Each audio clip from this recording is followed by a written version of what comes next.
고린도후서 6장 14절에서 7장 1절까지 말씀을 교독합니다. 너희는 믿지 않는 자와 멍에를 함께 매지 말라. 의와 불법이 어찌 함께하며 빛과 어둠이 어찌 사귀며 벨리알이 어찌 조화되며 믿는 자와 믿지 않는 자가 어찌 상관하며 하나님의 성전과 우상이 어찌 일치가 되리요. 우리는 살아계신 하나님의 성전이라. 이와 같이 하나님께서 이르시되 내가 그들 가운데 거하며 두루 행하여 나는 그들의 하나님이 되고 그들은 나의 백성이 되리라. 그러므로 너희는 그들 중에서 나와서 따로 있고 부정한 것을 만지지 말라. 내가 너희를 영접하여 너희에게 아버지가 되고 너희는 내게 자녀가 되리라. 전능하신 주의 말씀이니라 하셨느니라. 같이요. 그런즉 사랑하는 자들아, 이 약속을 가진 우리는 하나님을 두려워하는 가운데서 거룩함을 온전히 이루어 육과 영의 온갖 더러운 것에서 자신을 깨끗하게 하자. 아멘. 할렐루야. 하나님의 크신 은혜와 평강이 오늘도 변함없이 여러분 가운데 가득 넘치기를 주님의 이름으로 축원합니다. 어저께 주일 예배가 마치고 나서 우리 예배당 정리를 다시 해야만 했잖아요. 그래서 7시 반인가 8시까지인가 좀 수고를 했습니다. 교우들 또 몇몇 분들이 끝까지 남으셔서 많은 수고를 했는데, 그러다 보니 우리 안에 좀 많은 피곤함이 육신의 피곤함이 좀 있다는 것을 우리가 또 인정하지 않을 수가 없습니다. 그래서 저도 말씀을 좀 깊게 묵상하지를 못해서 그래서 오늘은 좀 짧게 여러분들과 함께 나누려고 합니다. 오늘 말씀 14절을 보면 너희는 믿지 않는 자와 멍에를 함께 매지 말라 이렇게 말씀을 해요. 그 멍에라고 하는 것은 농사 지을 때 쓰는 기구잖아요. 우리가 알다시피. 그래서 이제 쟁기를 끌기 위해서 말이나 소의 이 목에 얹는 이 구부러진 막대를 이제 멍에라고 합니다. 두 마리가 그렇게 한 쌍을 이루어서 한 조를 이루어서 이렇게 같은 멍에를 이제 두 마리가 함께 끌고 이제 하나의 막대기를 끌고 가는 거죠. 그러면서 이제 쟁기를 가는 겁니다. 그런데 이제 여기 그 멍에를 함께 매지 말라 하는 이때 이 멍에라는 단어가 본문에서는 어떤 단어가 쓰였냐면 다른 종류의 짐승으로 하여금 같은 멍에를 씌우다 이런 뜻으로 멍에라는 단어가 쓰였어요. 근데 이제 그렇게 하지 말라는 것입니다. 그러니까 다른 종류의 짐승으로 그렇게 이제 멍에를 같이 씌워서 그렇게 쟁기질하지 말라는 거죠. 그러니까 믿지 않는 사람들을 근본적으로 우리와 다른 종류다라고 지금 이야기하고 있는 거예요. 그래서 지금 14절 이하에 계속 반복해서 나오는 것이 비교하고 있잖아요. 의와 불법, 그리스도와 벨리알, 하나님의 성전과 우상, 이렇게 이제 두 종류의 사람을 명확하게 구분을 짓고 있어요. 그래서 우리가 오늘 이 말씀을 보면서 먼저 깨닫는 것은 똑같은 사람처럼 보여도 우리하고 믿지 않는 사람은 종자가 달라졌다는 걸 우리가 먼저 깨달아야 됩니다. 겉모양으로 같이 똑같은 사람이라고 해서 우리가 한 통속이다, 그렇지 않는다는 거죠. 이미 우리는 예수 그리스도 안에서 새로운 세상으로 새로운 피조물로 거듭났고 그렇게 새로운 세상 속에서 살고 있다는 것을 우리가 확실히 알아야 돼요. 고린도후서 5장 17절 그러므로 누구든지 그리스도 안에 있으면 새로운 피조물이라. 새로운 사람이 됐어요. 새로운 세상이 우리 가운데 시작이 됐고, 그리고 주님이 다시 오실 때에 이 옛 세상은 이제 다 사라져 버리고 다 끝장나 버리고 우리가 지금 살아가는 이 우리의 세상이, 우리의 진짜 세상이 정말 새하늘과 새 땅으로 드러나게 될 겁니다. 하나님의 나라가 지금은 우리 안에만 있는 것 같고 안 보이는 것 같지만, 그러나 완전한 이제 하나님의 나라로서 그날에 완성될 거라고 하는 거죠. 그래서 우리가 오늘 본문 말씀을 그렇게 쉽게 생각할 수 없는 것은, 우리는 이미 그리스도 안에서 종자가 달라졌구나라는 것을 우리가 깨닫기 때문에 그렇습니다. 그런데 이제 멍에를 이제 함께 그러면 매지 말라라고 하는 말이 이제 무슨 의미인가라고 하는 그런 고민을 좀 하게 되죠. 그러면 불신자들하고 우리하고 종자가 달라졌으니까 아예 아무런 교류도 하지 말고 아무런 어떤 삶도 공유하지 말 것인가라고 하는 이제 고민들이 좀 있게 됩니다. 그런데 이제 그런 부분은 아니죠. 그러니까 아예 교제를 단절하고 아예 어떤 모든 것을 공유하는 것을 거절하는 것은 아닙니다. 이게 이제 바울 사도가 이전에 보냈던 고린도 전서에도 이미 그 부분을 분명히 짚어놔요.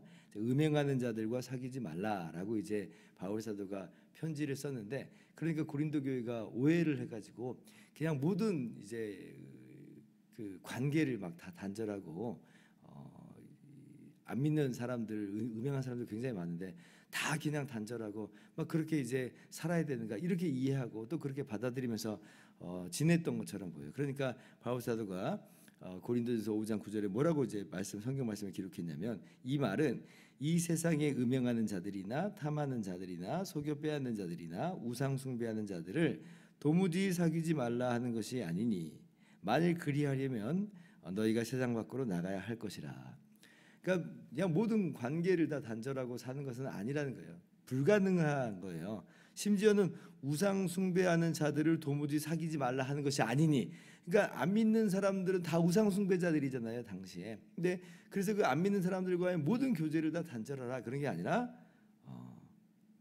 그것은 믿는 사람 중에서 음행하는 사람이 있을 때는 내보내라, 이런 말로서 내가 너에게 쓴 거다라고 하는 것입니다. 그러니까 지금 어떤 일반적인 교제가 단절되는 그런 부분은 아니에요. 그리고 어떤 의미에서 이 멍에를 같이 매지 말라라고 하셨느냐 할 때, 이 배경은 아마도 이제 신명기 22장 10절 말씀을 배경으로 하는 것 같은데, 너는 소와 나귀를 결의하여 갈지 말며라고 이제 말씀에 기록돼 있어요. 그러니까 이 소하고 나귀가 이제 결의해서 이제 쟁기질을 하게 하지 말라는 겁니다. 저는 뭐 농사를 안 져봐서 잘 모르는데 어떤 분들의 이제 글을 보니까 소하고 나귀는 크기가 달라가지고 멍에도 맞지 않고 높낮이도 맞지 않을 뿐더러 보폭이 맞지 않는다고 하더라고요. 그래서 같이 걸어갈 수가 없다고. 그러니까 쟁기질이 쟁기질로서 제대로 되질 않는다는 겁니다. 또 그리고 이제 소하고 나귀는 성격도 좀 다르대요. 소는 온순한데 나귀는 좀 성격이 급하다. 그러니까 같이 이 짐승 둘을 부리면서 쟁기질을 하는 것은 쉽지 않다, 이런 농경적인 그런 의미가 있는데, 그냥 근본적으로 그 신명기 말씀이 의미하는 바는 뭐냐면, 이 불신자와 함께 이 신앙의 부분에서 이 종교 혼합의 문제가 절대로 발생해서는 안 된다는 것을 강조하고 있는 그런 말씀이죠. 그래서 우리가 얼마 전에 에스라 말씀을 함께 살펴봤는데, 에스라 말씀에 그때 이방 여인들과 결혼한 사람들이 많이 좀 있었잖아요. 근데 이방 여인들을 내보내라 이렇게까지 이야기합니다. 그러면 그 말이 그때도 제가 설명할 때에 어떤 민족적인 계토를 이루기 위한 것이냐, 그러니까 우리는 선민이기 때문에 우리 민족, 우리 혈통끼리만 살아가야 되는 것이냐라고 할 때 그런 얘기는 아니라 그랬죠. 이방인 중에서도 혹시나 예수님을 믿는, 그때 그 당시에는 이제 여호와 하나님을 믿는 그런 사람이 있다면 충분히 받아들여질 가능성이 있다, 제가 말씀을 드렸어요. 그렇지 않는, 끝까지 개종하기를 거부하고 끝까지 신앙적인 하나를 이루기 거절하는 그런 경우에 있어서 그 여인들을 내보내기를 주저하지 말라. 왜냐하면 그 이스라엘 백성들이 신앙의 이 순수함을 지켜야 되거든요. 나라가 없는 상태에서 그들만 이제 식민지 상태에서 있는 그런 상황 속에서 믿음과 신앙을 지키기 위해서는 이러한 극단적인 좀 조치까지 좀 필요한 그런 상황이었다, 이 말씀을 드렸어요. 그런 측면에서 오늘 말씀은 단순한 어떤 교제 자체를 다 단절하라고 그런 뜻은 아니지만, 그러나 신앙적인 어떤 혼합이 그 안에서 발생하면 안 된다라고 하는 것을 명확하게 교훈을 하고 있죠.